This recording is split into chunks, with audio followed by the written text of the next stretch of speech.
Hafaday Tiro, Mabuhay to our viewing public. The House Standing Committee on Gaming is now in session. Oh, sorry. There we go. Can we do that one more time?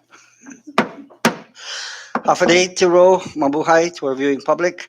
House Standing Committee on Gaming is now in session. It is 2:09 a.m. Thursday, July 22. At this time, we do have a quorum, and I would like to recognize and introduce our House Gaming Committee members. To my right is the Chairwoman of Gaming, Representative Tina Sablon. And to my right, further down, is Representative Ivan Blanco. Next to him is Representative Patrick San Nicolas. Next to him is Representative Vicente Camacho. Next to him is Representative Richard Lizama. And across we have with us Representative Selena Abalta. We also have on hand our legal counsel, Joe Tyron. And our legislative assistant helping us today is Cameron Nicholas.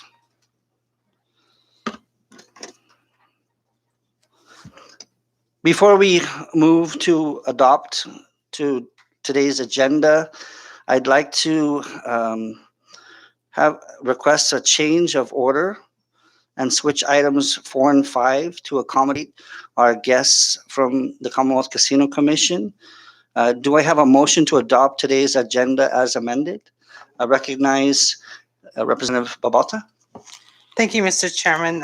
Good afternoon, everyone. I'd like to move for the agenda to be adopted as remunerated by the chairman by moving item number 5 in place of item number 4.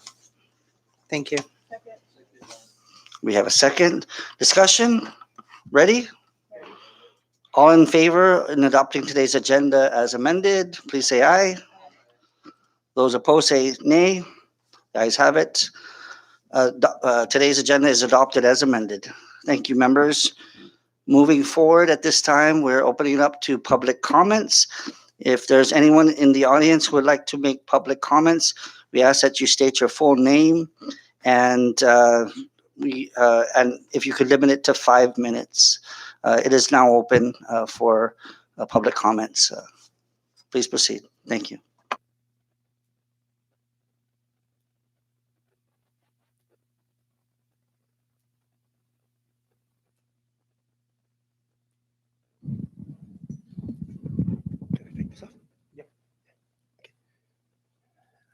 Good afternoon, Chair, Vice Chair, Representative, and the public. My name is Vincent Semen Aldan. Okay.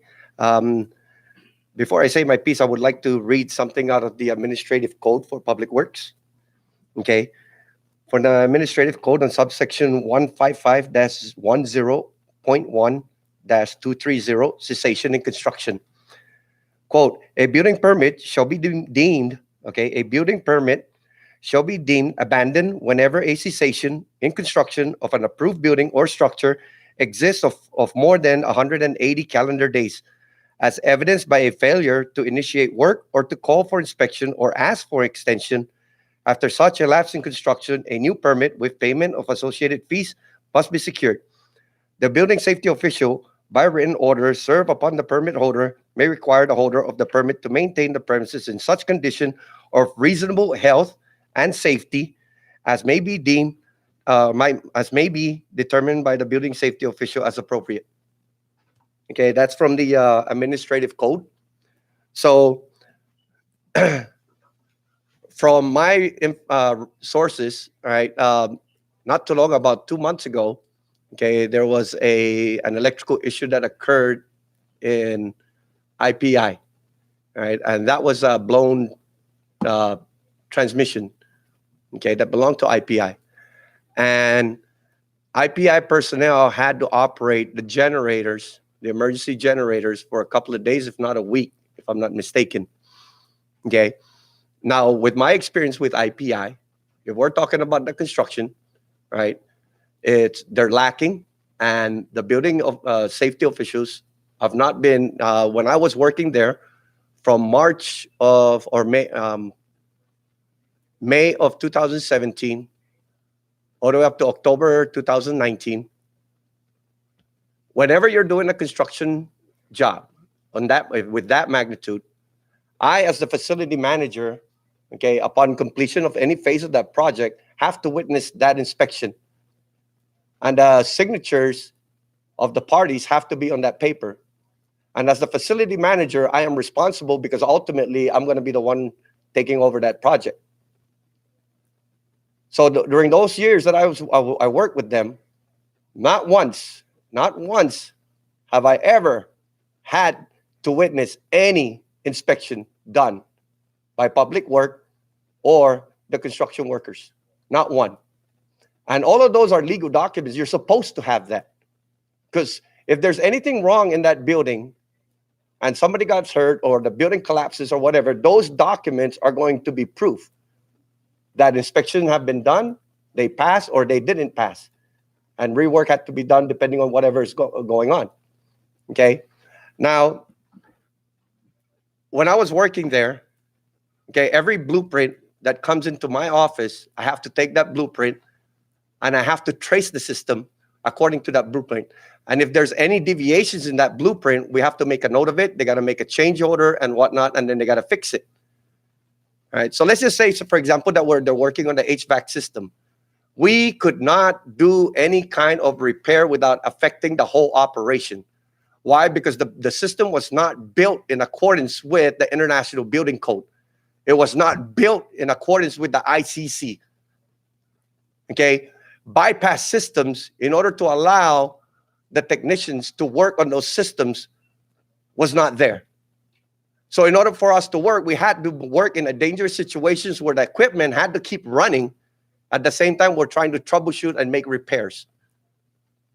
I'm not sure if anybody understands the magnitude of, something going wrong, okay, on those instances, right? When you're working on live energized equipment, okay, and those are high voltage systems, and their safety procedures are not, present. They're lacking. They're not there, okay? That puts every technician and pretty much everybody in that building in jeopardy, especially when you're working on high voltage electrical systems. Okay, and I'm not sure if you guys ever walked in there and do an inspection on yourself, but that place, that building, okay, is operating, or when it was running, right? There are high voltage electrical system that was not done correctly, okay, but they were energized. And whenever there's a power outage, we had to go in there, okay, and try to figure out a way how to make it work. Okay, I've written many reports and submitted it all the way up to the, my superiors, but nothing ever got done. Now, I don't know why it's not getting done, but I can guarantee you this. You get an independent, third-party, U.S. certified inspector to come in and actually do a building inspection. And I can guarantee you 110% that they will not pass that building. In my previous statements before, right, I've literally crawled in between the exterior and the interior walls to inspect that building, because I had to go and find where the pipes are at and where's the leaks at, where we're getting short at, why is people getting electrocuted, why the breakers were tripping and whatnot. Okay, so before you close out the wall, you have to do inspections on those walls, right, to make sure that there's no debris and everything that's behind that wall. We understand where it's at. We know where it's at. Okay, I've walked on the ceilings. Okay, because we got to figure out why is there always leaking and, and all of that stuff. But none of the ventilation system or the water pipe systems were never insulated, and therefore you get, leaks. And with leaks comes mold. And as we all know, mold is unsafe. So, I beg for somebody to challenge me on this.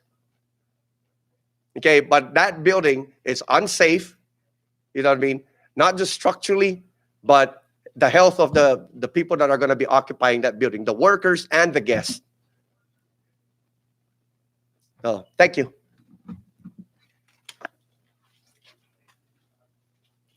Thank you, Mr. Aldon. Appreciate your comments. Any other public comments?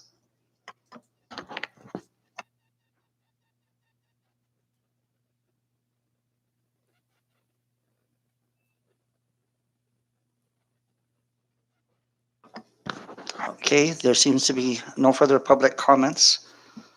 Okay.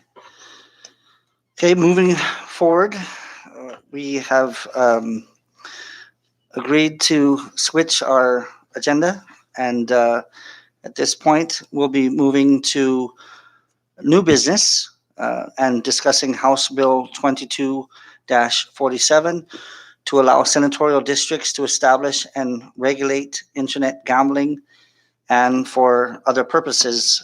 Members, for the record, we are still awaiting comments from the Commonwealth Casino Commission, who's here today. Thank you.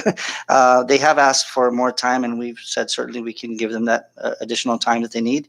And we're also waiting to hear from the Office of the Attorney General, as well as the Saipan Chamber of Commerce. I'm sorry, at this time, I'd like to recognize Representative Babalta. Thank you, Mr. Chairman. Because we are still awaiting comments from those affected by House Bill 22-47, I recommend and I move that this be tabled at this time so that the committee can mark up and deliberate on it at a later committee meeting. Second. We have a second. Members, ready? All in favor of the motion to table this bill to a later date, please say aye. All opposed say nay. The ayes have it. We will table this. Members, in addition to these respective agencies that we've asked for comments, I think it'd be in the best interest of the public if we could recommend, I'd like to recommend that we solicit public comments from each senatorial district, as this is a Commonwealth-wide bill. Just wanted your thoughts on that. Chairman, Recognize Representative Zama. do you suggest or do you think that we should have like a public hearing for this? That is an option as well. I think that's something that we can discuss right now, whether to have a hearing or just to solicit comments from the public. I know that this committee can do either one. I felt that if we could, publish and push for comments, we could receive it through emails and through other exchanges, and they could even come and discuss with any of us at their time to put on a hearing that would require that we travel to each senatorial district.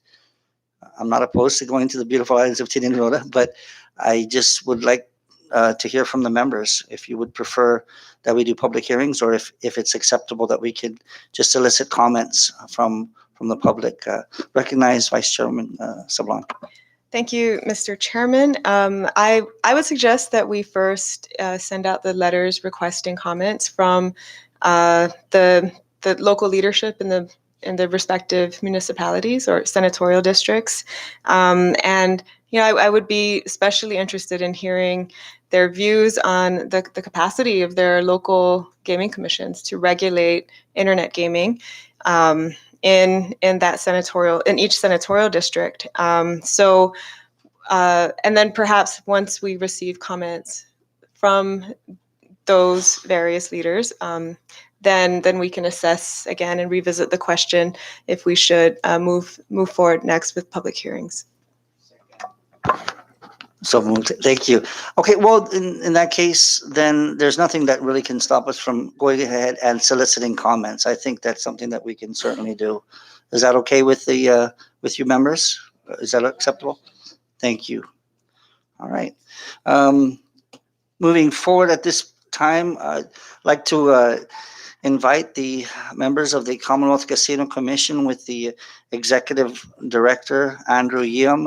Sarge, if you could escort the CCC Executive Director and his team to the podium. Thank you.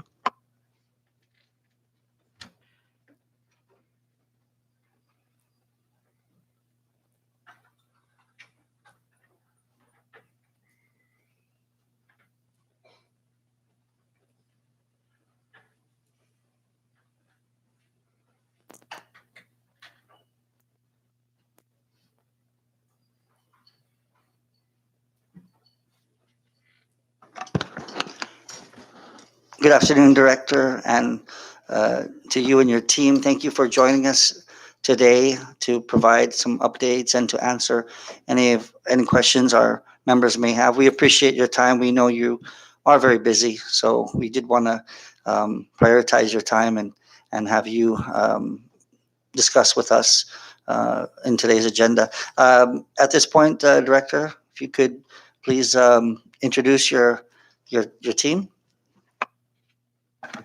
Um, Thank you for having us. My name is Andrew Yum. I'm the executive director of the CCC. To my right, I have our IT manager, Ian Morrow. And the next to him, it will be our audit manager. Yeah, what is it? June, what is it? Palacios, right? Sorry. And then to my left, I have a compliance manager, Lenny Leon. And we have a legal counsel sitting back and behind me, and also Chief. What happened? Up here. We have Division Manager of Enforcement and Investigation, Chief Babota. And thank you for having us here. We'll try to answer anything you have any concerns or questions. Thank you, Director, and we also recognize that we have your legal counsel who's in the back. Good afternoon, Mr. Ernest. Is there any announcement that you want to make about your transition? Just to explain, I'm here as a favor to both the director and the committee chairman, who's showed me great courtesy for the last few years. I'm on terminal leave. I've accepted a new position with the public school system. So I'm not sure if I'm getting paid. I'm not sure. I'm certainly not working today. But if there is something I can do to help, Thank you. that's why I'm here. I'd just like to thank you for all the courtesy that the chairman of the committee has shown me for my 6 years with the commission. Wow. Thank you. Thank you, Council. And we're saddened to see you leave. You've done such a amazing job at the Commonwealth Casino Commission. We really appreciate your hard work, your integrity, your honesty. We do appreciate that, and I've enjoyed working with you. I've always felt that you're a straight shooter, and you tell us what we need to hear, and we really appreciate that. And I want to say on behalf of the committee and our House members and the Speaker that we wish you the very best as you. So you will be working for the public school system as their new council, and that's wonderful. We look forward to still working with you, and wish you the very best. Thank you, Council. Thank you. Okay, at this time, I do have some questions. But before I do ask questions, or before any of the members ask any questions, Director, would you like to make a statement or to provide any updates, to just make any statements before we do ask questions? Not really, except for when you mentioned the bill on 2247 as we are reviewing. I do recommend that you do hear, let's say, a position, an idea from the actual operators themselves to see how they're going to set up the operation, because that's, for us, that's really, really important to see what are they going to do, how they're going to, to do away with wire acts and other things that are in play that may be detrimental to their operation. I just don't know how I'm not the one to set up the operation. They're the one to really go about doing this thing, and I'm kind of interested to hear it myself as far as how they're gonna work around with that system.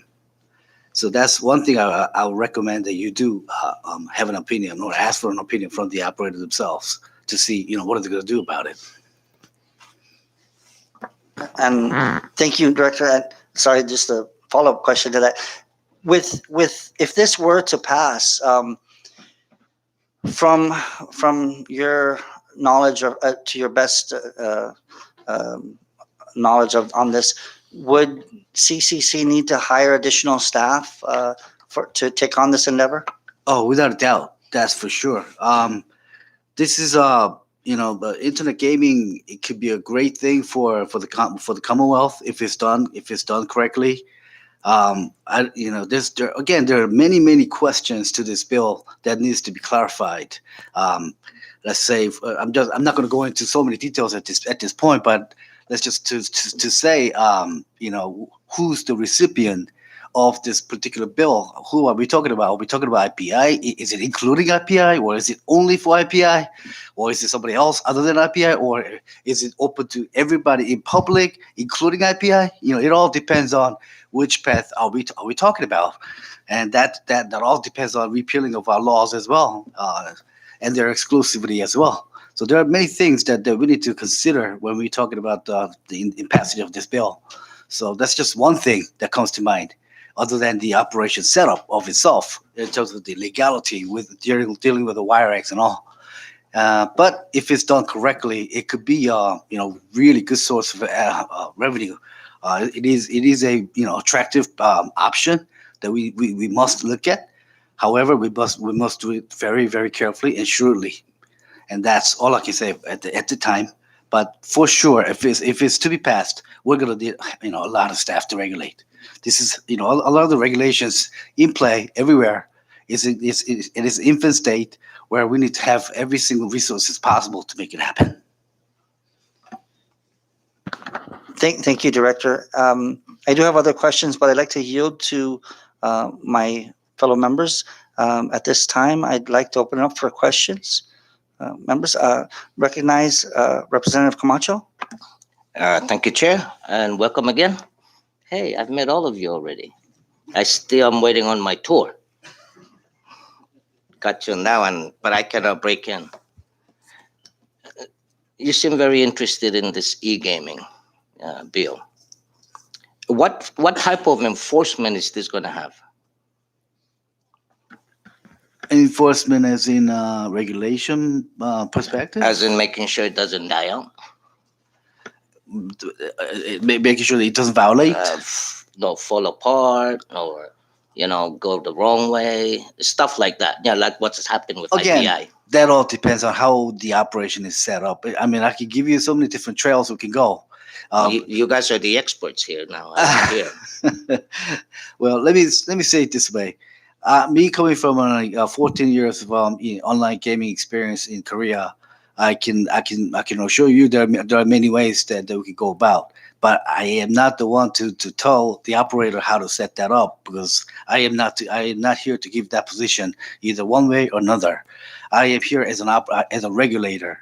If in case it does get passed and they set up the operation, and then we need to take a look at how that operation is set up in terms of its legitimacy, and in terms of its legality, and in terms of its financial collection, how that's going to be handled, what kind of protocols, what kind of regulations should we procure at that point in examining all the operation setup.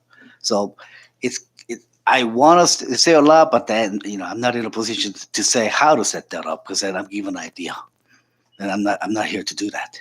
No, I'm asking because I'd like to be able to look at the bill and actually come up with an idea on why it should be passed and why it would work. Why would it, how it would generate revenue.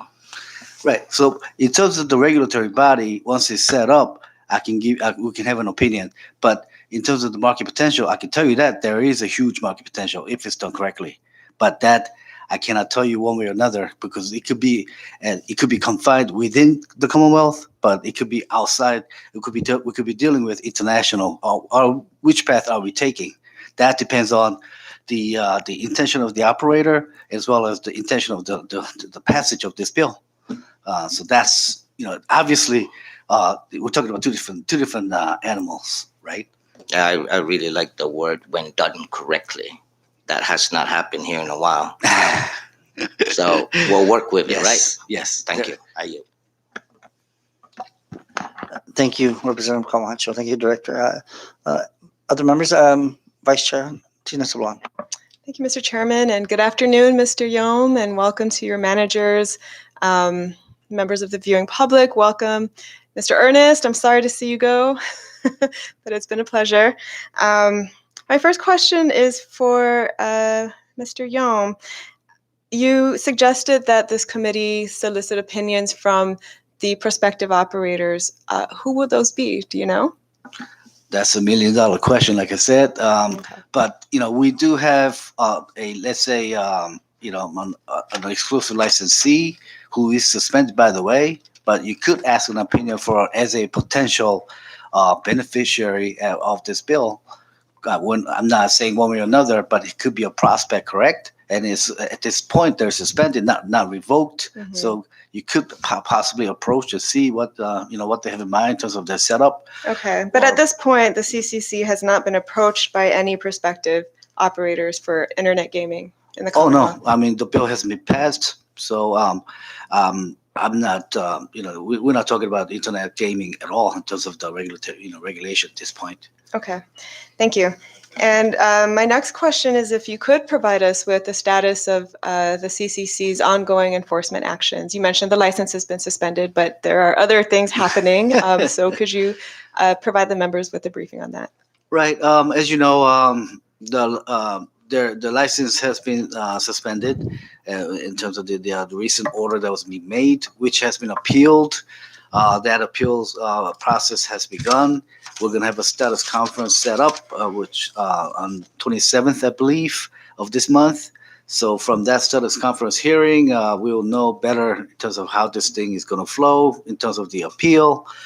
But aside from that, the orders from the last from our commission order that suspended them comes with several remedies for them to follow. Some of them are in immediate sense.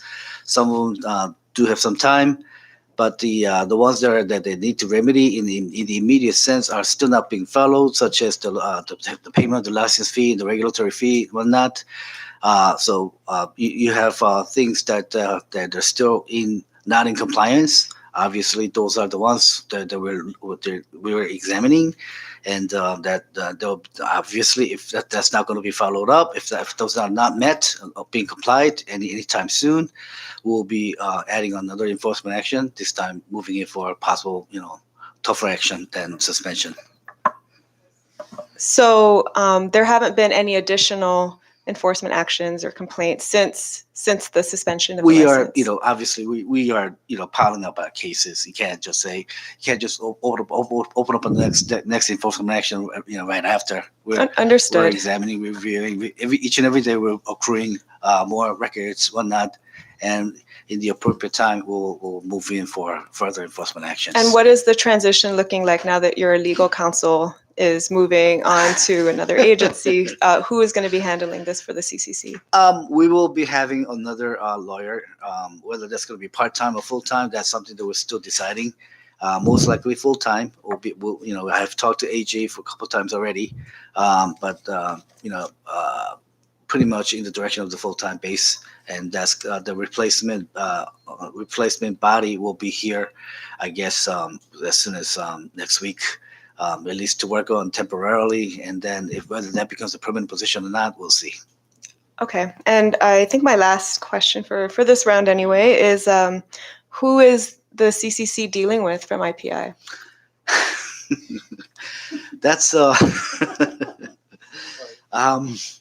that's a question I'm trying to still figure out myself. It's kind of embarrassing to say that, but with changes that's occurring each and every day. At this point, I don't even have a key CKE who holds a key employee license, who is licensed by the commission. There isn't any one body that I can talk to. I'm sorry, CK is a casino key employee? Casino key employee, right? So there are no licensed casino At this key point, employees? there's only one, but that one is not here to talk about, right? So there's no CK that's licensed that I can talk to in terms of the decision making of the company, and that's what I'm talking about. That's Who is the one that you can't talk to? I'm saying you mean is there one that I can talk to? There's one that is licensed, the CK but license. who's the only one I believe that's a marketing person, right? Credit collection. Go ahead. We do have one CKE license, and that person is assigned and it's working out of Macau. he's in charge for the credit and collection. And that's why earlier the executive director was saying that since he's not here in person and hosting in the cinema or station here, so we cannot really have that no communication with him. But we do have one. And who is he? It's a Yuchi, Y-U-C-H-I. So he still has his license, but he's not reachable? Yes. That Okay. person that doesn't have the decision-making power of the company to talk behalf to speak on behalf of IPI in terms of the financial sense. That's Okay. where we need to talk about, right? Right. And then for your status conference, though, that's coming up in court, who is representing IPI there? Oh, they think it's led by Mike. You could chime in. Good afternoon, Vice Chair Lady. Thank you for the kind words.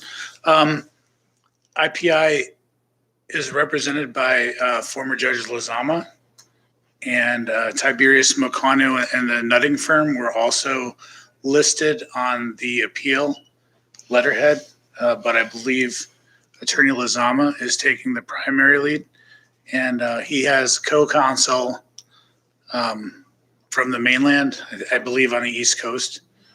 And they just filed a motion today to be allowed to appear at the hearing via teleconference. So I think there's 3, possibly 4 mainland attorneys. Okay. So those are the attorneys, but who from IPI is showing up to these things? Or Be is very anybody? interesting to see. Okay. When is the next status conference, Mr. Young? The 27th. 27th Okay. Next Tuesday. Thank you. I yield, Mr. Chairman. Stay there. Just one more day. Right on. Thank you, Vice Chair. At this point, I'd like to open up to other members for questions. Members, any questions? Yeah, I got one more.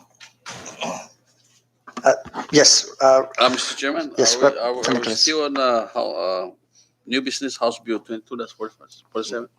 No. You may ask them about that. Yes. So I recognize Representative Seneca. Please continue. Mr. Chairman, thank you so much and your team. This is in regards to internet gaming.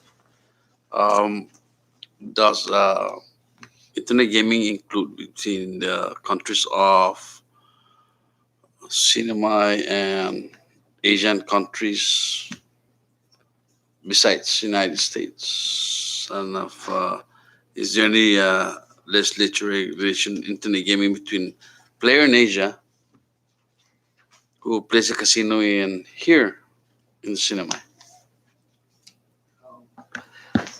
Not sure exactly what you're saying. One more time, please. This is about internet gaming. Right. Oh. Does the internet gaming include gaming between countries or between states? Or can the cinema legislate a regulation legislate a law that can allow Mhm. the internet gaming between Asia and US oil? Because right now I think it's the Federal Wire Act is prohibit such. That's you want to take over that?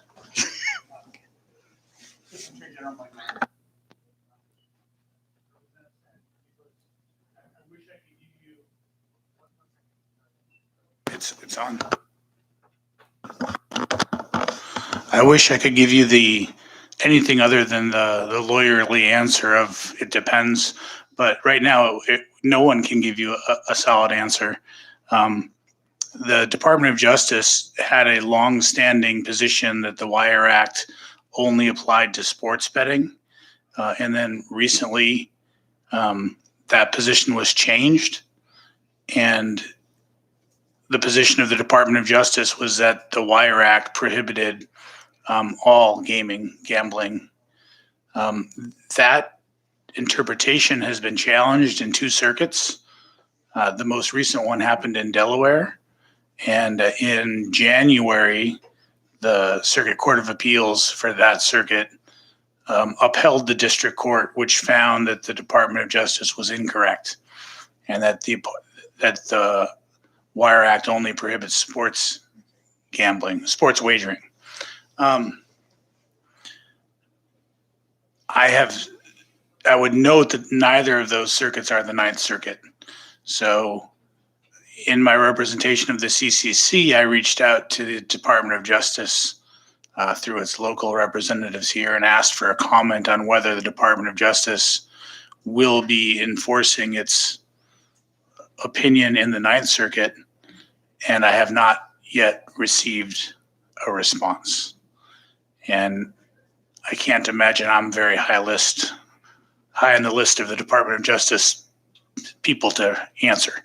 So the guidance that I had been giving the CCC prior to this February was that it was absolutely prohibited by the Wire Act per the Department of Justice's opinion. My opinion has now been modified based not only on the recent action from the Circuit Court of Appeals, but also the Department of Justice's opinion. They said that they weren't going to enforce it against state lotteries, which I think undercuts its position that it bans gaming. If it does ban gaming, like you say, then it should ban state lotteries. And the fact that they're willing to carve out, make such a big exemption from their own opinion, I think undercuts the logic of their opinion. So based on that, and I can't say I'm right, but my advice to the CCC has changed and has said that I cannot guarantee one way or another whether the Wire Act prohibits this. We certainly should not be making representations to individual businesses or people. That's certainly them acting on their own legal risk, and they should speak to their own legal counsel about it. But prior to this change in my change of opinion, the commission had the opinion that it was just completely pointless to discuss because it was barred by federal law. And now, based on my change of opinion, the commission is willing to discuss the merits of the bill. We're willing to say that it's not necessarily prohibited by federal law. So can you legislate something that allows gaming from a person in Asia in the Commonwealth? I don't know. Maybe. We won't be the ones to answer that. That would be the ultimately the Ninth Circuit and then the Supreme Court. So do you support internet gaming? Like me personally, I don't think. I mean, Not personally. I think the commission recognizes that it is a potential revenue generator, but like the director said, how this is done is more important. I mean, we as a people have been trying to get poker out of the villages, and now we're considering giving everyone a casino that they keep in their pocket. Is that consistent with our actions vis-a-vis video poker? Probably not. Do we need the money? Probably. I wasn't elected. You, ladies and gentlemen, were elected, and it's your tough call to make. We will do whatever you decide, and we will implement it as best as we can. Does the CCC need more staff to implement it? Absolutely. I'd pound the desk and say, hell yes, but I'm not supposed to swear in here. I mean, they need more staff. Just they're losing everyone right now. They have no funds. So to consider expanding it right now, there are a lot of problems. Thank you. Are you, Mr. Chairman? Thank you, Rep. And thank you, Council, for working for free today. We appreciate it. I'm just kidding. Yes, recognize Representative Camacho. Thank you again, Chair. Yeah, so a lot of the assets now are under seal. They cannot do much with that until it's liquidated by the feds, right? Pay all your dues or your debts or whomever you owe money to. So when all that has been done, all the assets from IPI have been liquidated, what are we going to do with this building? You guys have any idea what we're going to do with this building? I think that all depends on whether their license is going to be revoked or not. Once it's revoked, then we move on to to the Build next another level. one, huh? But it's also up to you to pass another bill to allow multiple licenses at that point. Whether you want to just kill the industry altogether, that's up to you. Yeah. Obviously, I'm not here to ask you to do that. My But plan is to have it, put all these dynamites around it, just blow it up into smithereens, and then build a park. with a But brand new first one, we'll- yes. First, we'll build a memorial for the ancient burials there, and then again we can see the ocean. There's just no Understand. solution for that building. From the Um, testament that I just heard, I don't know if anybody's gonna wanna buy that building. It would be too expensive to even try to fix it. I think the newcomer, new investor will probably have to bite this thing in a very cost-effective way for them to think about how they're going to go about doing that. Taking over from that point on. But that'll be a discussion Yeah. for us to have later. If Yeah, it's, I think if we should just kill it and then we'll dynamite it and be done with it. That's what I want done. we first have to worry about the current license that is still We shouldn't bring suspended. another one in until this is cleared. Right. Get rid of this one, and then maybe we can bring another casino. Right, investor and at in. the same time, we do need the legislative support to allow to continue to to have the casino industry, whether we're going to have one or multiple casino licenses going forward, if that happens. But at this point, it's kind of moot. Yeah, at this point, nobody really knows what to do with it. But I'm thinking. Thank you. I yield. Thank you, Rep. Camacho. Other members?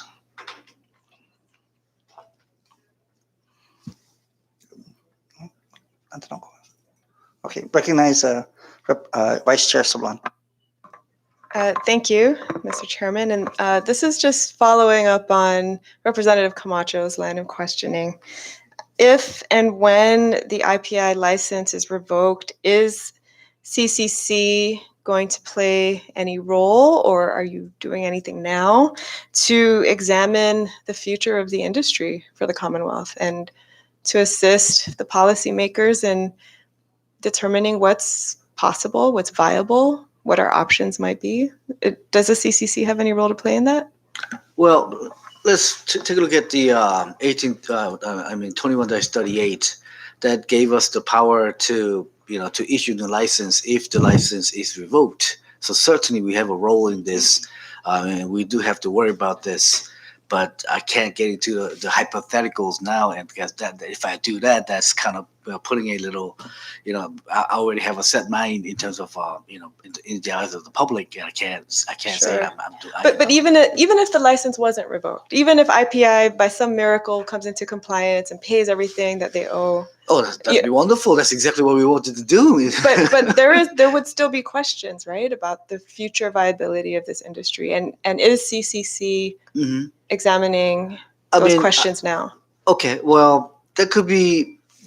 So, in order to answer that question, let's go back to when Mr. Tao Xing was here, who's the SVP of the marketing and whatnot. Him and I actually agree to what he said. The market has changed. We're walking in the recent trend is the VIP super high rollers are very hard to find these days with Xi Jinping's initiative that is killing the industry of the junket industry, the VIP rollers industry. So what it means is that we kind of have to take a look at the Las Vegas model or the Jeju Island of Korea model, where now you value more of the good old hotel resorts, the F&B outlets, beautiful the hotel resorts facing beautiful ocean. That also happen to offer casino service as a beneficiary of the program, as another amenity. That's something that you won't be able to find in Guam, right? You come to Saipan, you have something different, aside from the beautiful ocean. Now we have casino to offer as a beneficiary, as a substantive amenity to offer to the hotel, customers. So that's the one that's kind of that's out there. That's kind of the trend in industry in that people go to Las Vegas, people go to Jeju Island to visit, to go to their beautiful resorts, enjoy their amenities, enjoy golf enjoy golf and beautiful ocean, and together with that, now you have a casino that you didn't think about. Not many people in the world, even in Asia, understand Saipan is a casino destination, like the way you would do with Macau or Las Vegas. But that's the kind of things that we're probably going to have to sell ourselves in the future. That any casinos to be built in future sense, we're going to have to kind of shy away from the super high rollers, but more in terms of the resort settings where you sell the golf, you sell beautiful ocean, you sell the seasonal activities, as well as, oh, by the way, we do have casino games that we offer both in table and slots, slots area. That will give you a little extra bonus to give. Oh, if I go to Saipan, that's something else that I can enjoy aside from going to Guam. What's the difference between going to Guam and Saipan? Now you have different flavor to offer. Okay, so the CCC does have a role then. Yes, and I think that'll be if we can have, like, let's say up to 3 casino licensee with resorts, I think that could be really beneficial for all of us, including for all of the cinema economy. And may I ask, have you been approached? Has the CCC been approached by potential bidders for a license? Matter of fact, I am getting inquiries. I cannot tell you who, where, how many, but yes. Legitimate inquiries? Yes. I am not going to Okay. go further than that. Okay. It's too sensitive to talk about, but Sure. yes, there are biders out there. And I guess maybe just my last question for this round is, Mr. Yom, if you could also address the concerns about the structural integrity and the safety of that whole construction site in Garapan. If the Commonwealth were to entertain potential bidders, will part of your review include some structural analysis? I will definitely be, I should say, anyone that's willing to take on this particular, unless we're talking about some place that's new, if we're talking about continuance of this particular property, then we will definitely have to take a look at the potential of the investors. Who, what kind of capability, aside from the financial sense, do they have interest to secure the safety of the building, right? Because we're not talking about just 5-story building. We're talking about something that's higher than 10-story, 14, 15-story building.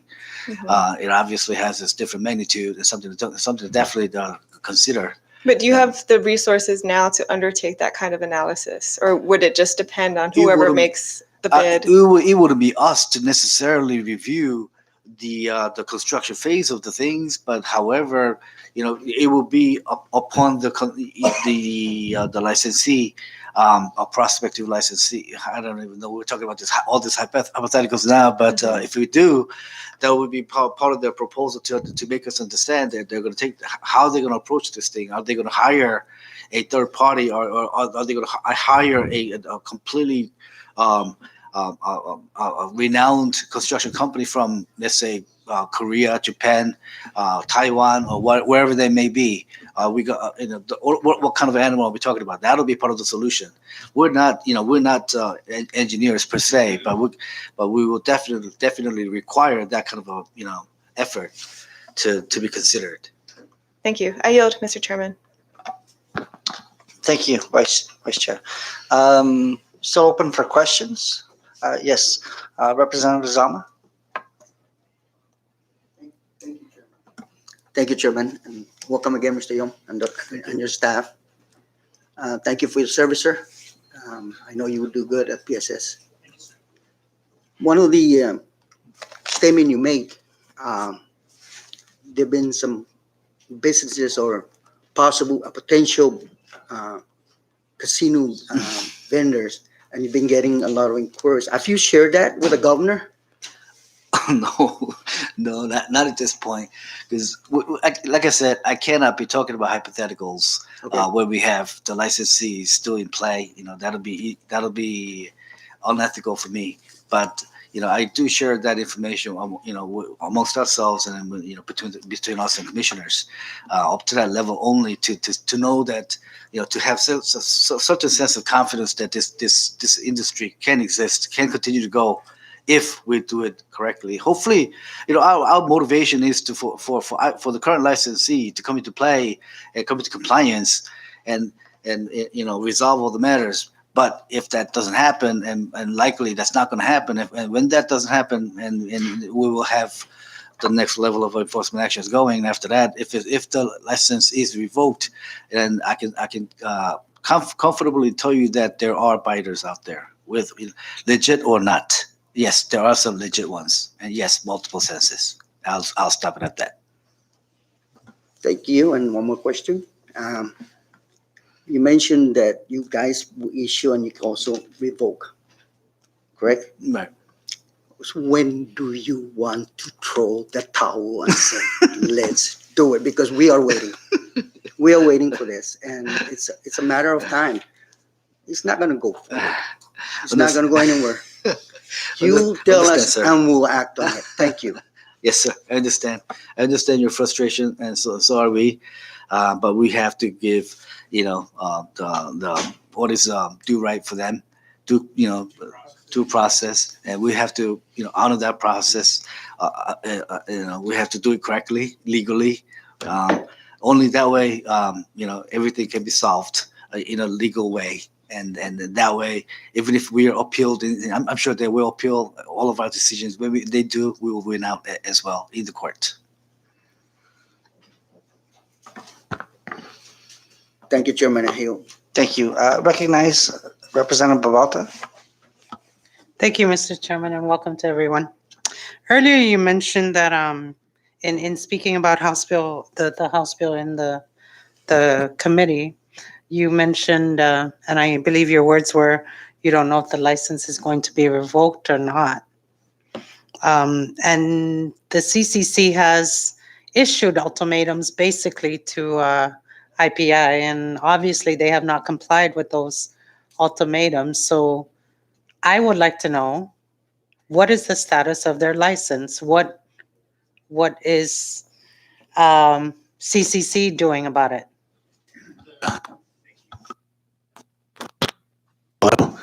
The status of the license is that Commission Order 2021-002 is a global final order resolving 5 enforcement actions. The first enforcement action, 2020-001, resulted in a 6-month suspension of the license, and that was for failing to contribute the Community Benefit Fund payments as required by the casino license agreement. 2020-002 is a suspension of indeterminate length. It's suspended until they comply with the requirement to pay the annual license fee as required by Commonwealth statute. 2020-003 is a suspension of indeterminate length until they comply with Commission Order 2020-003 regarding I believe that's the minimum bankroll and operating funds. 2020-004 is a suspension of indeterminate length until they fully comply with Commission Order 2020-004, and that's regarding the payment of accounts payable that were over 90 days old. And 2020-005 is a suspension of indeterminate length until they comply with the casino regulatory fee payment that's required by public law. There's a hard and fast suspension of 6 months starting in April. And then there's 4 indefinite suspensions beginning in April, and those go until the violations are cured or until the order is overturned by the Superior Court. Those cases are on appeal, but the order has not been stayed. So the order is, in the executive director's opinion, still fully valid. And so the license remains suspended. Ma'am. Thank you. You mentioned Order 2020-004, which relates to accounts payables that are over 90 days. How much is the payables that we're looking at? I would have to go back and check. I do have the exact number. Again, it fluctuates. IPI is supposed to make payments or make monthly reports, and I haven't seen one of those recently, so I don't know the exact number. I know that in the actions, we stipulated that there was more or less about 300 discrete accounts per day. There was about 15,900 violations of Commission Order 2020-004. That's a daily violation for about 300 accounts payable that were stale for 50 some days. Do you have a ballpark figure? I mean, more than 10 million, less than 50 million, if I had to guess.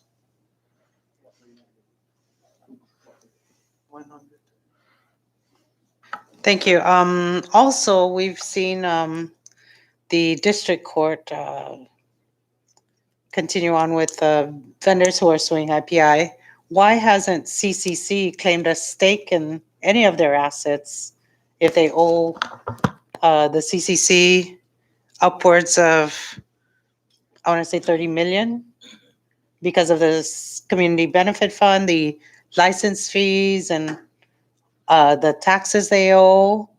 Why has CCC not acted and claimed a stake in IPI's assets?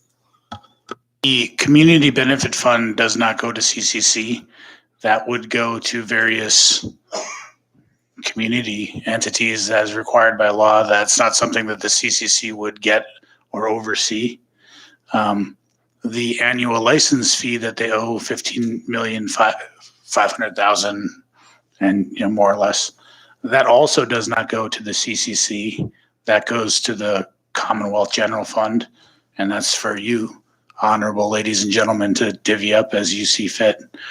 The only money that's directly owed to the CCC right now that I'm aware of is two things. There's a $25,000 payment for a stipulated agreement that was from 2019, and then there's the $3,150,000 regulatory fee required by law. And then there's I believe, $6 million fine that was imposed by Commission Order 2021-002.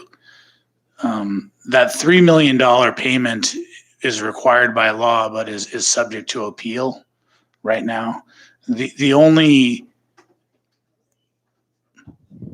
So that's what they owe us. They owe us $3 million in regulatory fee, $6 million in penalty. Now, why haven't they gone after that? First of all, their lawyer might be a little lazy because he's on his way out. But more than that, and to be not flippant, the answer is, I mean, you can see what the director, he even said it now. He's interested in compliance. He's not interested in punishing them. He wants them to get into compliance and open the casino. And so that's been the genesis. The second point is we could record our judgment. I'm not sure if we can until after it is a judgment of the Superior Court. Right now, it's just an administrative action. But mostly we're the government, and we feel that money is owed to the government generally have priority anyway. Anything that we would also take right now would also be taken from the security of public lands. Public lands is the landowner for most of that building. And as a result, they have the first lien on the real property. And I don't believe the commission has willing to take money for itself that would ultimately end up going to the people, the true landowners, which is the people of the CNMI. And if I can add to that, Department of Finance also has put a lien on their back taxes they owe. So, they're the ones who actually collect these fees and the license fees, the regulatory fees, the taxes and all. So they are the ones who put lien on them. And DOF actually did that. Thank you. And you've claimed, IPI owes the CCC 6 million, the 25,000 and all that. But isn't it also a fact that the CCC works for the government, the Commonwealth government? Right. The 6 million, the fee is due in 6 months. That's the recent order, the penalty they have to pay within 6 months, and that was levied in April. So they got some time to pay off that particular fee amount. The 25,000, yes, that's the one that they actually owe, that they've been owing for a while. So those are added to our enforcement action. I find it frustrating. You've heard me say that. Frustrating that CCC has not really laid any serious claims against IPI in terms of financial penalties, well, other than the 6 million, but it appears, at least from our perspective, from our viewpoint, you work for the CNMI government. However, you're reluctant to revoke their license. And it appears that you guys are protecting their interests, not the CNMI government's. So that's where I have a problem and frustration with. I strongly disagree with that. How can I be protecting the industry, the private company when I work for the Commonwealth? The reason why Well, you've given them so much leeway. and I can understand due process. that was I only the do. due process that I'm dealing with. I have no intention of giving any personal favors to IPI whatsoever. That's not my intention. However, what is allowed by law? Well, is look at their something I need- assets, sir. They're being sold by the district court Yeah, while CCC is just sitting on the sidelines, like I said, not claiming a stake in any of their assets. And you guys work for the CNMI government. right. The Department of Finance is the one that collects the funds, and they do have a lien on this. We made sure there was a lien on it, and we leave it at that at this point. And we have only suspended, and that regulatory suspension means almost death sentence to an operator who now that means they cannot go outside anywhere in international community to raise any funds to pay off their funds. I mean to pay off their debts. I mean it's pretty much a death sentence. That is. But as you close also to just a earlier revocation. said you don't know if their license is going to be revoked or not. The timing, And of that it, is giving false hope. that's not what I said. I said in terms of the Sir, timing. I can quote you. In terms of the timing of the license to be revoked can be, I cannot guarantee it's going to be revoked today or tomorrow, but we are definitely moving in that direction. Correct? That's I think every essence of what I said it was indicative of that particular direction. I just can't determine exactly tomorrow, but yes, we're definitely walking in that direction, and we've already suspended them, and this all happened within the last few months. And I'm just taking it each day. That is what I've been advised by legal counsel to do it every step of the way correctly and legally by giving the due process and making sure that we follow the law, at least on my end of it. And that's all I'm saying. I'm not here to argue with you. I'm not here to say. I'm definitely not here to say that I am in favor of IPI or looking out for their personal favor whatsoever. I never said that. Okay, then. I mean, I just want to, for the record, Thank I just you. want to let you know that that's not my intention whatsoever. I yield, Mr. Chairman. Thank you. And if it's okay with the members, if I could ask a few, I'm sorry, let me recognize first Representative Camacho. Sorry. Thank you, Chair. I heard you say correctly 3 times already, but you also said, we should sell ourselves. Followed with the word or the language, casino destination. I don't know. I don't know what to believe anymore. I believe in what I see and what I've heard. I don't think the casino. You also had mentioned that it's a death sentence when the casino came here. Now they can't go anywhere, right? You said that when they came here, now it's a death sentence. They can't go out international to operate or anything like that. You did say that, right? I'm talking about the when you give us regulatory suspension, they're not suspended by say the coronavirus the way they were able to say, but now they cannot go to the international community say we're suspended, but we're suspended regulatorily. That means of that sentence. That's what I'm talking about. Well, yeah, a death sentence is a death sentence, but Macau is Chinese, right? Yeah, so they left Macau, came here, and God knows where they all went to. That's where we can't find the money. But my real question is, what is the real cause of the downfall of the casino? I mean, there's got to be something. I mean, we didn't get rich. At least I didn't. And I'm sure a lot of people out there didn't get anything out of that casino. So, finding the cause is very important. What happened? Who was in control? Where did all that money go?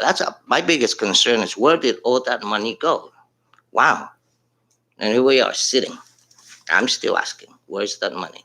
You had mentioned something about the community trust fund. No, you did, sir. Who are the agencies that actually receive some of those money? Because the last time any of that was happening was back in maybe 2015 before the typhoon, the super typhoon. Yeah, I remember money going to CUC. That was a big deal. Nobody understood really what was going on with all that money. And then we had to go to the casino and request for money for community efforts. But then it disappeared after that. That was it. That was the last time we've ever known of the community chest fund. No one has spoken of it anymore since. Yeah, so those are kind of my concerns. Well, they're not dead issues yet. But I would really like to know where all the money went. That was a lot of money. 7 billion is a lot of money. It's a lot of money. Easy to lose.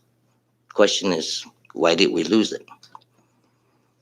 Yeah, so who was in favor of the casino? Who owned the casino? There's more owners in the casino than just IPI itself. Because that money did not sit in the cinema. It left the cinema. Thank you. Thank you, Rep. Camacho. At this point, if I could ask a few questions, is that okay, members? Thank you. Director and your team, has construction on the casino hotel, has it stopped? I'm sorry? Has construction on the casino hotel, has it ceased? Has it stopped? Construction Yeah. activity. Yeah. That's as far as I'm concerned. Yes, that's right. There was a seizure. Right now they're going through the what is it? The rate of execution. As far as the construction activity is not It's been a few months since they've had any construction. right. I ask this because of what earlier in public comments of what Mr. Vince Aldon had mentioned. He had mentioned about he used DPW administration codes and of course spoke about the problems that he encountered when he was working for IPI, which is a huge concern. And I'm very thankful that he came today and had mentioned that. But going to one of the sections that he had mentioned, it's 155-10.1-230, cessation in construction. It says here under the DPW administration code that a building permit shall be deemed abandoned whenever a cessation in the construction of an approved building or structure exists of more than 180 calendar days as evidenced by a failure to initiate work or to call for inspection or ask for an extension. And then it continues on and talks about all these things. I just wonder that because it appears to be abandoned. And not just by the looks, but from everything that we've been hearing about it. You know, Vice Chairwoman Sablon was asking about the structural integrity. I'm wondering about IPI's integrity, to be honest. And I say this, and I don't mean, and I apologize if I sound cynical, but the most interesting thing is that here is a corporation that has the audacity to hire more and more lawyers. You know, they're paying them big dollar if they're from the US. Let's not kid ourselves. They probably have a few super attorneys billing them crazy money. And they have, I think, another attorney from Guam that I've heard that is also hired, a highly priced, highly paid attorney. So they have all these legal fees that they're able to afford. But then they have workers who they never even paid to this day, who are in the Philippines waiting for payment. I know that there is a person in the audience, Arnold Gruspe, who's here today, who has still not gotten paid what he's owed by IPI.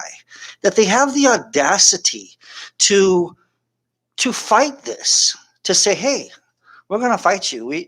You're not going to suspend us. You're not going to revoke us. And we have all these legal, expensive, high-priced attorneys that we're going to come after CCC, fighting against good people like CCC and good counsel like Mike Ernest and others, because they have the money, but yet they don't have the money.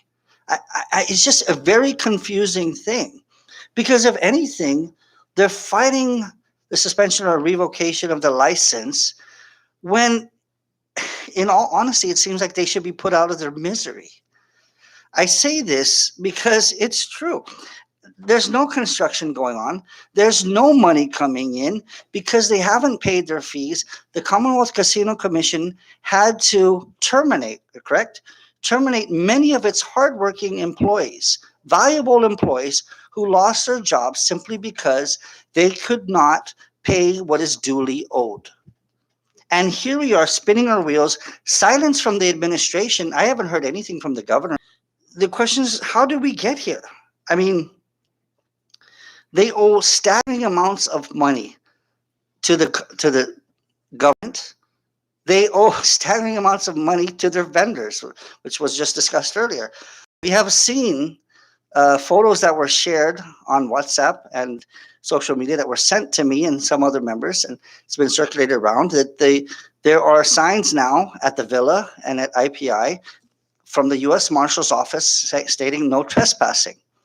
We know for a fact that just from reading the local papers, the news, that IPI lost their judgments and now is being sold off. Property, assets, USA Fanter, of course, and the seven that sued.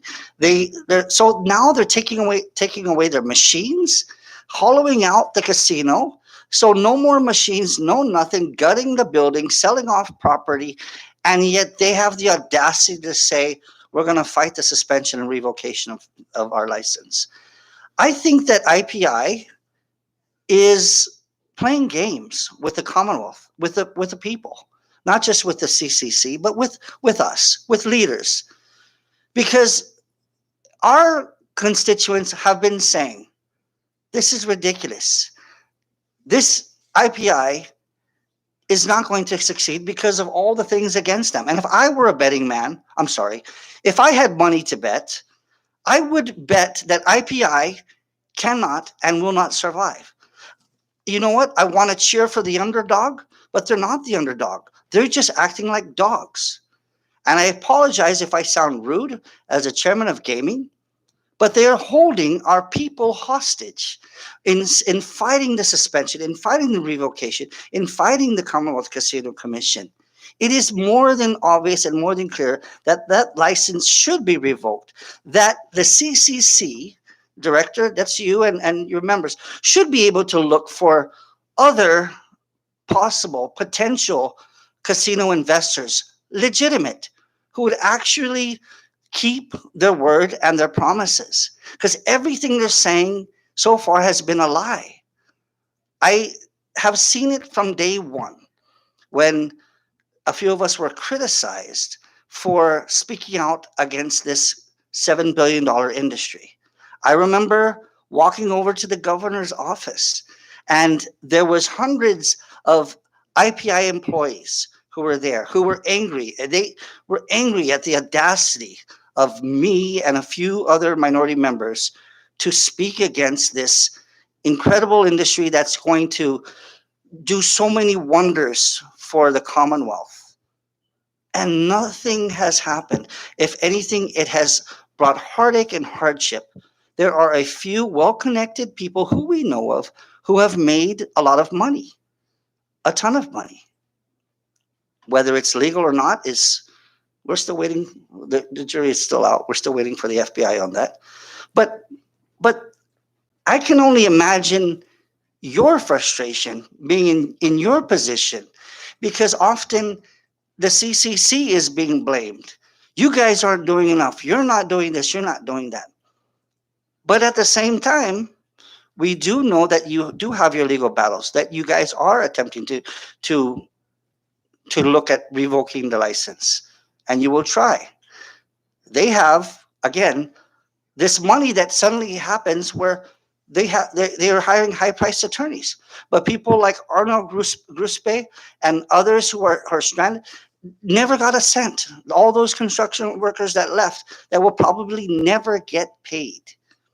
And that, I think, is the frustration, not just of me and my colleagues and I, but just the people in general that we speak to. The sentiments are this: let's be realistic here. IPI owes an apology to the people of the Commonwealth, to the government, for all their lies, for certainly not keeping up with their promises. And I'm sorry that wasn't a question. This is more of a statement. But I empathize, Director, with what you guys are also going through at this point. So that's pretty much what I wanted to say about that. I do feel, moving forward, I know you're not the Department of Public Works, and that the structural integrity, I don't know if that really falls on it, but it's certainly, after hearing from Mr. Vince Aldon about these issues that has been brought up, but also from others, and his recommendation that a third party structure, independent engineer or a firm comes through, is something that we should push for, and IPI should pay for it. At this point, that building, I know that Representative Camacho was joking about it, about putting dynamite around and everything, but okay, it was serious. But yeah, well, he's talking about demolition, because that's something that we'd also have to look at. If that building was faulted, if it had serious flaws, and the construction could not be continued, what then do? They break it down and they start over. That's what most places do if there's problems with the foundation or anything else. And without having a third party, how will we know if that is the case or not? So again, there's a great deal of frustration. And I appreciate you guys coming in and spending your time and talking with us and giving us updates. I truly do. And I empathize also for those employees that had to be terminated. I'm sure that was not an easy task for any of you to do. And speaking of which, if with them, terminated, is there any chance of them coming back, or for these terminated employees from CCC?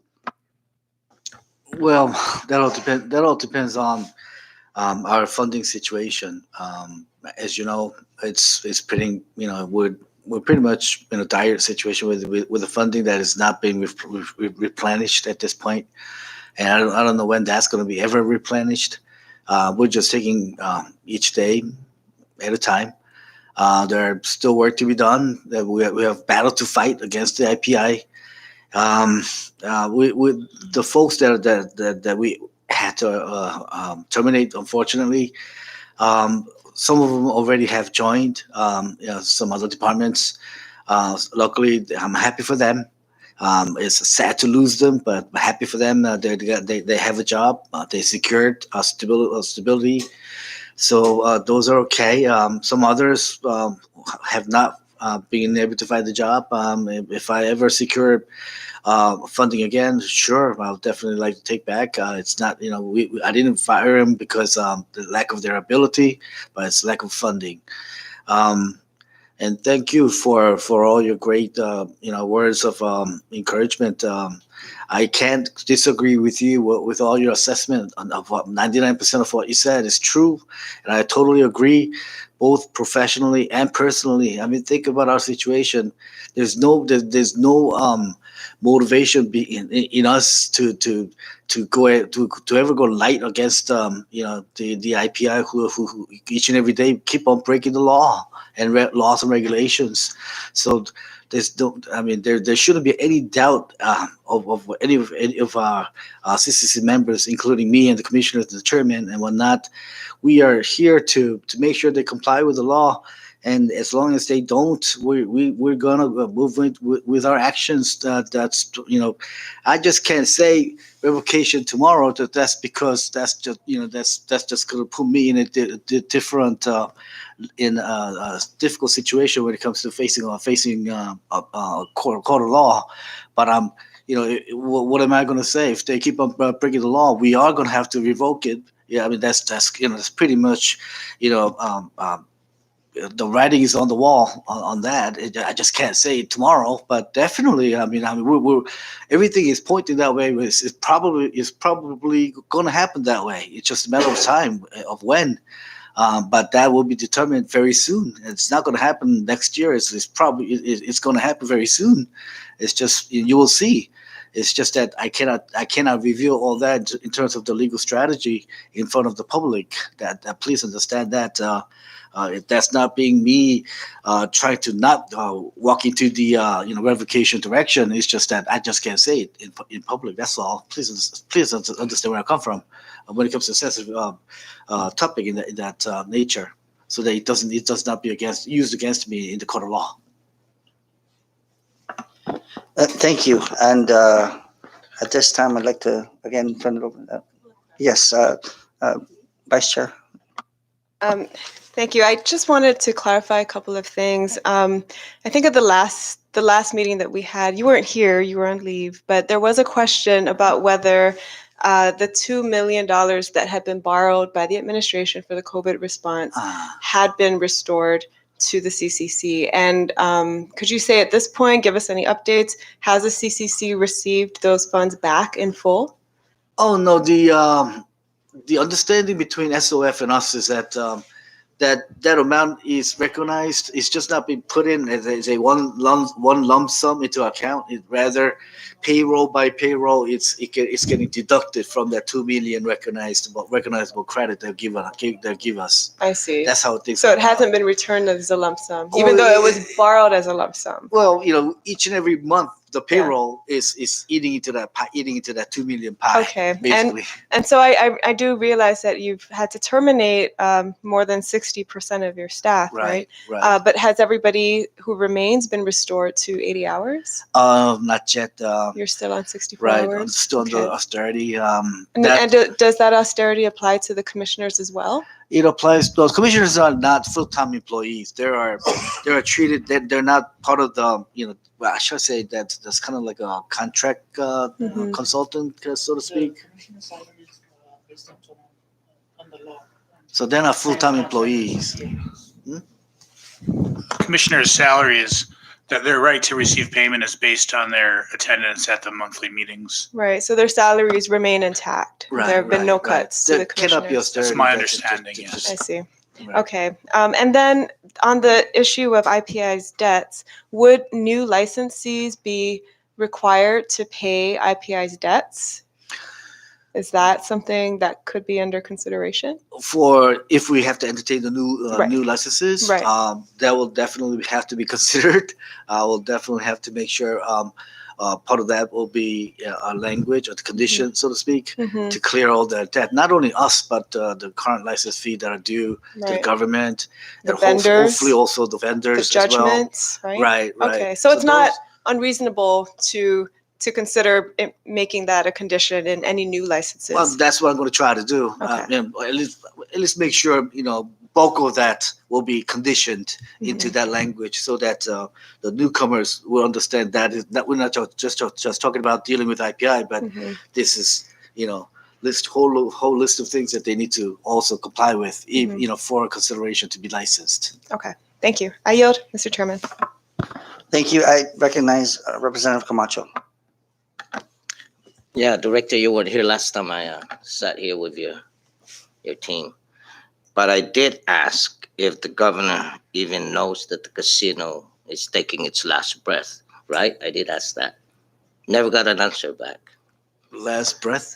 Yeah, taking its last breath. So, when was the last time you communicated with the governor concerning the casino? Thank you, sir. Assistant Attorney General Michael.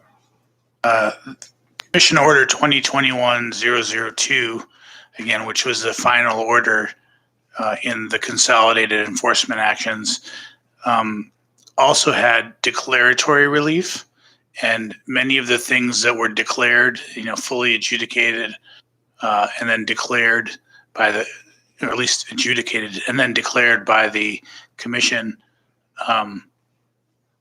were findings regarding IPI's fiscal solvency, ability to pay debts, ability to remain a going concern, ability to complete the building in Garapan. The commission made findings on those, and those findings are in the order, and that order has been published in the register. And I know the Attorney General reads the register. I mean, we put it out.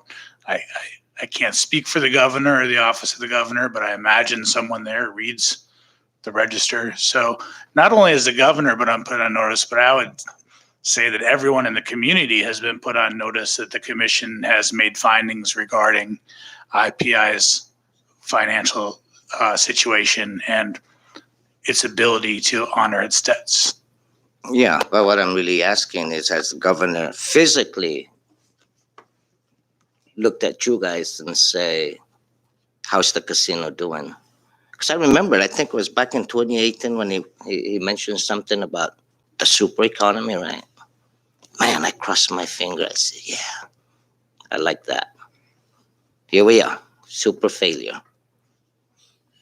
That's all I care about, shit. Thank you. Excuse my language. Thank you. Yes, Representative Zama. Thank you, Chairman, again. Going back to the comment I made about throwing the towel in. In your regulation, of course, wasn't it the community chest fund is in your regulation? Why not? Is it? Community chest fund is in our regulations only insofar as our regulations exist to ensure that IPI honors its contractual obligations. Thank you for The casino license agreement was not at all amended by the CZC. That's an agreement between the Lottery Commission, the governor, and IPI. And the Community Benefit Fund was a creature of that. The reason you don't hear us talking about it right now is the Lottery Commission and the governor amended the license agreement to postpone further Community Benefit Fund payments. That wasn't our doing. We had nothing to do with it. I'm not even sure we were officially consulted before it happened, maybe unofficially. I think we all knew it was going to happen, but we certainly had no part in it. I would say, though, that even after the Lottery Commission amended the license agreement to postpone community benefit fund payments, the executive director still maintained his action against IPI and still punished them for not paying. So insofar as this honorable body has accused us of being lax or being on IPI's side or not being on the Commonwealth side or not doing enough, I think it's my fault. I think they've acted on the advice of counsel quite responsibly. They went above and beyond. You know, another agency of the government forgave them and said, no, you don't have to pay this anymore. And yet the CCC still persevered, still went on with its action, still revoked their license because of it. I mean, the Lottery Commission forgave them and they still revoked their license. Suspended. I'm sorry. I should stop talking now.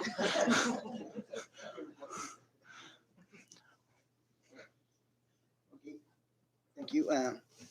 And that's the reason why I brought that up, because after so many citations, right? I think it's time for the commission to say, here's a notification. Give them a notification and tell them you got 3 months to act on it or we'll fine.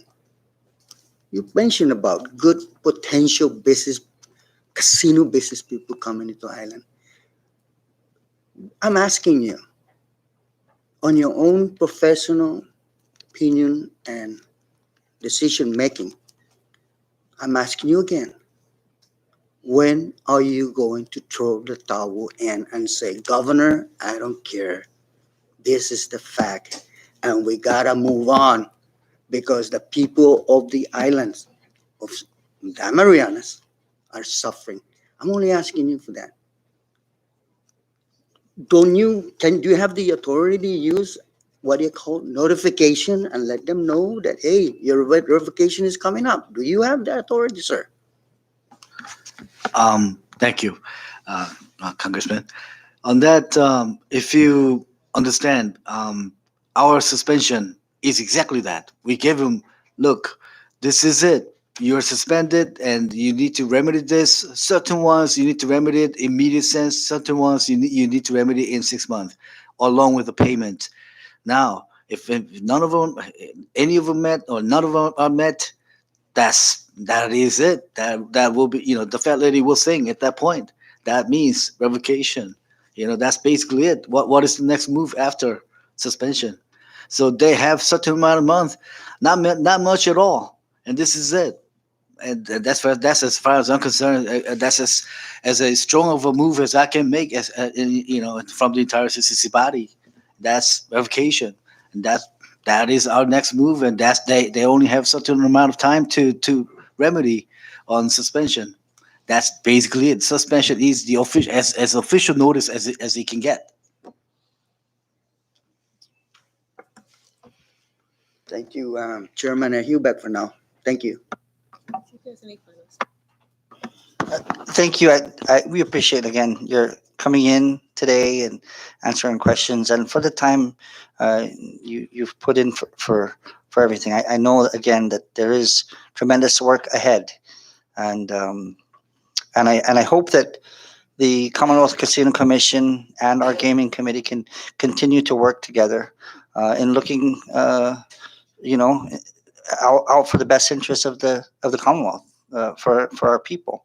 And with that said, members, if there are no further questions, I'd like to give the director some time to maybe make a final statement, or your counsel or anyone that would like to make a statement before we wrap this up. Thank you. Thank you, Chairman and Vice Chair, along with the House Gaming Committee.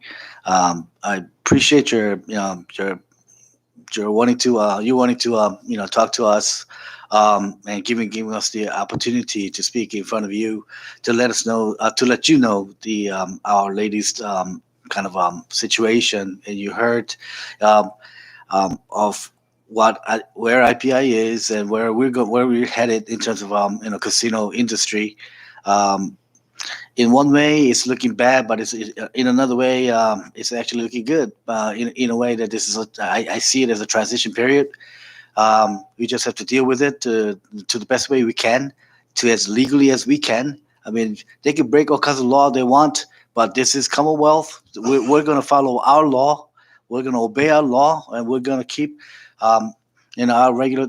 As far as our regulatory body goes, we're gonna honor our law and respect the law, and we're going to follow the law, and make sure.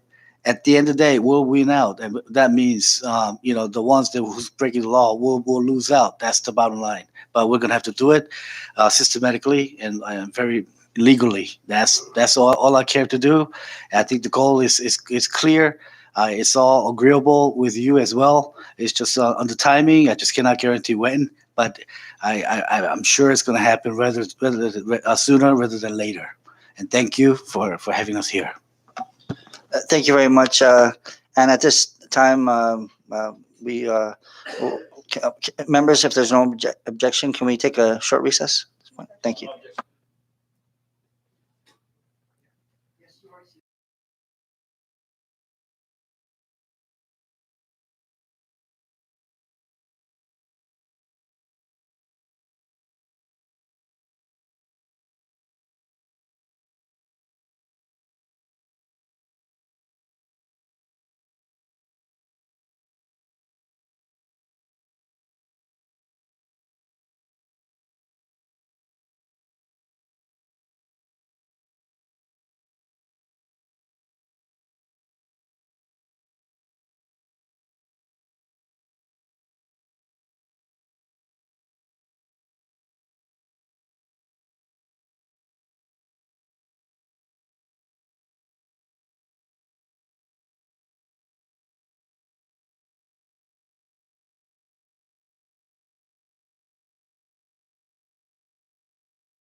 Okay, we are back from recess. Continuing on with our agenda, we are moving forward to old business on updates, the list of request letters and the subpoenas. Um, Members, you should all have a copy of the request letters and responses from the agencies that were handed out to you earlier. We can just go through it briefly in chronological order just to get everybody up to date. As you know, we did send from our last meeting, we talked about sending out 1309 letters to different departments and agencies. They went out to Triple B Freight Forwarders, DPW, Department of Labor, the Commonwealth Casino Commission, IPI, BECQ, and the Office of the Governor. So if we could go through the order that it was given to you. If you look at on May 12, 2021, there was a 1309 letter request for documents sent out to Mr. Paul Maglonia, Station Manager of Triple B Forwarders. And that was sent out. If you turn the page, it has Appendix A, the list of what we asked for. They were very cooperative and very helpful, and we did get all the documents. And members, these documents, they're voluminous. It's hard to scan them all in and give everybody a copy, but they are. We will discuss this later about divvying it up for help on going through these documents. After that, the next page, if you look, there's a letter that we wrote on May 27, 2021 to Mr. James Chua of Pacific Century Incorporated under the Development Plan Advisory. He's the Development Plan Advisory Committee consultant, and he was sent a 1309 letter request for documents. And the next page has the Appendix A on that. He did respond on June 3 from Pacific Century Inc. Basically, they were asking for more time and to obtain official authority for Pacific Century to provide the disclosure sought by the House Standing Committee on Gaming. We did respond to them on June 15 in a letter to Mr. Chua, advising him that the legal notice that we did send him was mandatory. It was not optional. Certainly wasn't an Open Government Act request. And we sent him and in this letter requesting that he turn over the documents that we requested by June 22, 2021, in which he did turn over the documents, and we did receive them, and I have them in this binder here, but unfortunately, the documents that we got were redacted, and we'll get to that, but if you guys look up here, you can see entire emails were blacked out and redacted, and that's not what we were asking for. Certainly not redacted copies. We wanted the unredacted copy, and we'll get to that in a bit. We also on the next page, we wrote a letter to Governor Ralph Torres on June 1, 2021, requesting for documents. If you turn the page, that has the Appendix A of all the things that we requested. We did receive a letter from Chief Solicitor of the Attorney General's Office, Robert Glass Jr., and they stated that the requests that we made were voluminous and it would take time. They asked for 45 days for instead of the time that we were requesting, and that 45 days is actually tomorrow. July 23. So we have our legal counsel who has communicated with the Office of the Attorney General. Counsel, could you give us some updates on that, please?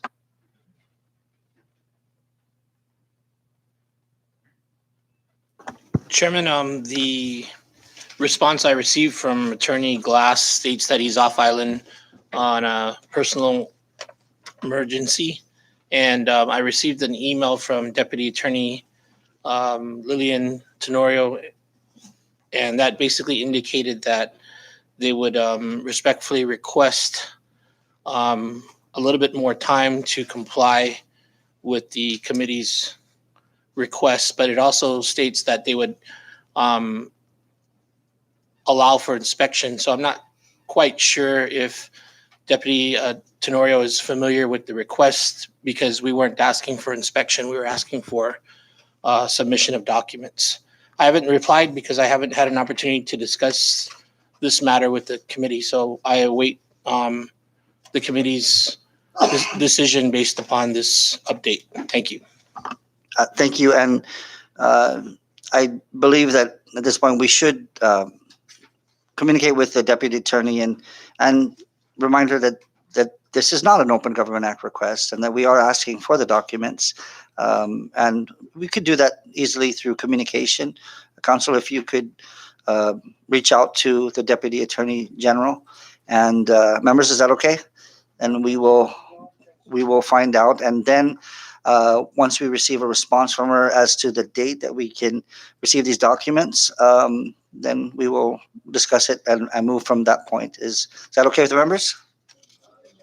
Okay, all right. Moving forward on the next page, on June 3rd, 2021, a letter was sent out to Ms. Sui Lee J, the chairwoman of IPI, on June 3rd, and requesting for 1309 documents, or request for documents. And she did respond on June 9. In her response, I'm sorry, on June 3rd, the letter went out, and then on June 4th, I believe the newspapers covered that she had resigned as chairwoman. I'm not sure if our letter prompted that or if it's just a coincidence, but it was interesting nonetheless, the timing. But she did respond on June 9, saying that she's no longer the chair, and she did provide us with Appendix A, all the things that we asked for. She did mention that she was including in it, in the documents, a 2019 annual report that anybody could get a copy of. And then again, she says that she's resigned from this. And then she also said that the CEO of IPI, who is Mr. CEO Ray Yomo, is responsible for the daily operation of the company, and then it moves forward. So this point, a 1309 letter will be going out to the CEO Ray Yomo, as stated on number 3 in her letter, and then we will request for the same documents and meet with him and discuss the documents that we hope to get. Okay. And moving forward, on June 15, 2021, we sent out a letter to the Commonwealth Casino Commission. That's Mr. Edward De Leon Guerrero, the board chairman, and Andrew Yeom, the executive director. And it was the same thing, 1309 request for documents. And if you turn the page, you can see Appendix A, all the things that we had asked for. We did receive a response on June 23rd, essentially asking for more time, and they did state that they were currently in litigation and going through a legal battle with IPI. And then they had a meeting. We had a meeting, the vice chairwoman and myself, with the legal counsel, Mike Ernest, and the director, Andrew Yeom, in which they were asking for more time. And also some other things were discussed. We'll be sharing more of this information with you through our correspondence and emails for our gaming committee. So moving forward, on June 15, a letter was sent out to Ms. Julia Victoria Beneventi, Vicky Beneventi, the Secretary of Department of Labor, and they had responded on June 16, and they had asked for a little bit more time. They did turn in the documents that we requested. There's about 3 boxes in my office that that, again, we have to look through. Some of them we've looked through, but again, we're going to need the team to help us go through a lot of this. So we do have the documents on this. And if you turn the page on June 15, letter was sent out to Mr. Eli Cabrera, the administrator for BECQ. Another 1309 letter, the Appendix A states what we asked for. And on June 24, we received a letter. We also received all the documents from them as well that we requested for.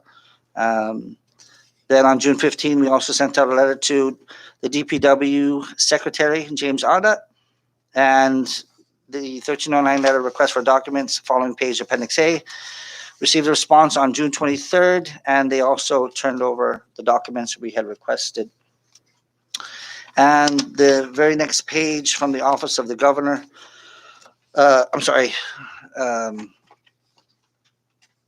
the next page from the Office of the Governor, including it was addressed to Mr. Chua of documents to withhold, and they state all the documents that they were withholding or asked to be redacted. And if you look through it, that was essentially what was redacted. Several emails and the DPAC report and other documents that we had requested. We clearly want the unredacted report on that and everything that we requested.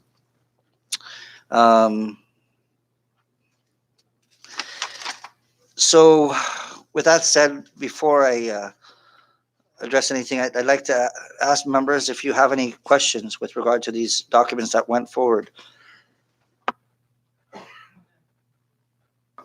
If no questions, may I continue? Okay, thank you. The redacted copies that I just discussed with you from Mr. James Chua is, of course, very disappointing. And again, it blocks a lot of the things that we were looking forward to reading and what would help us in our investigation and our oversight.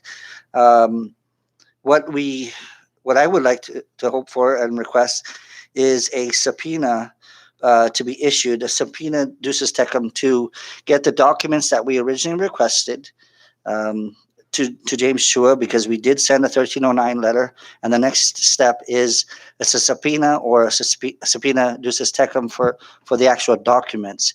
I would like to ask this committee if we could subpoena these documents that we previously requested in our 1309 letter.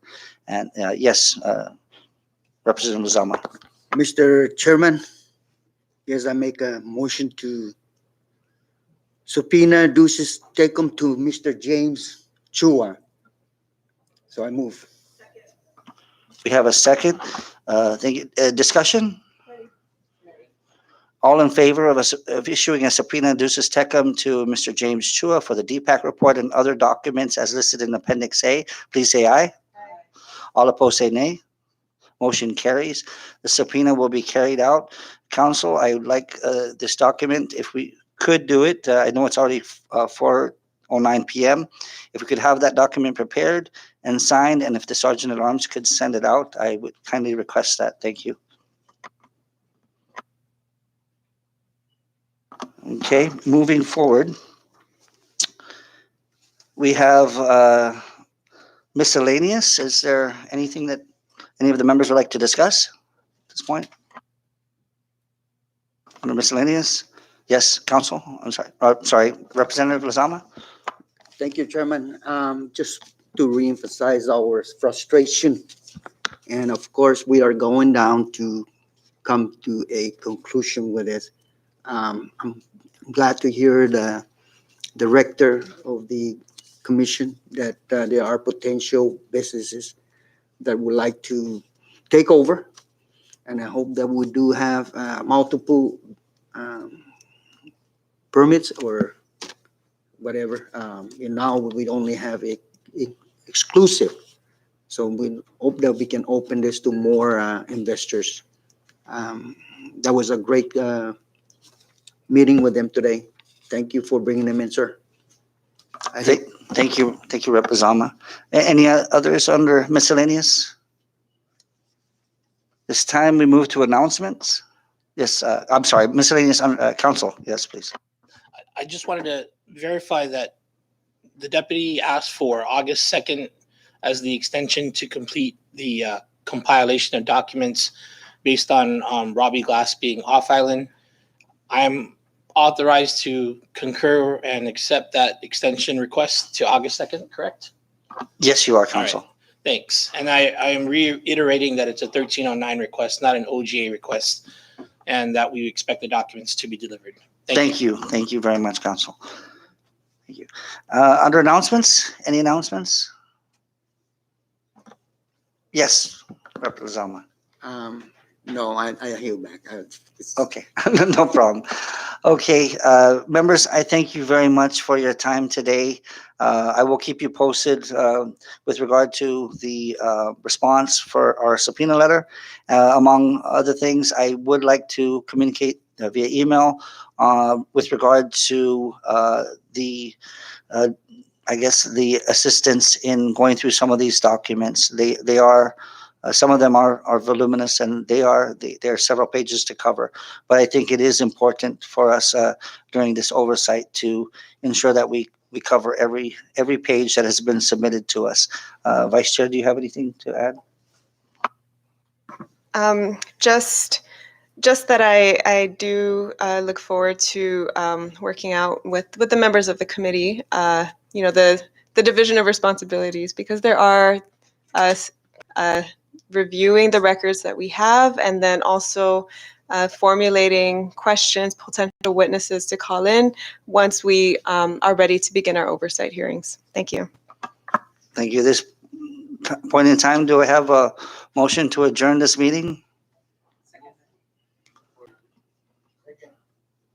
All opposed, say aye. I'm sorry. It's a long day. All support, say aye. All opposed, say nay. All right, this meeting has ended. Thank you very much for your time, members.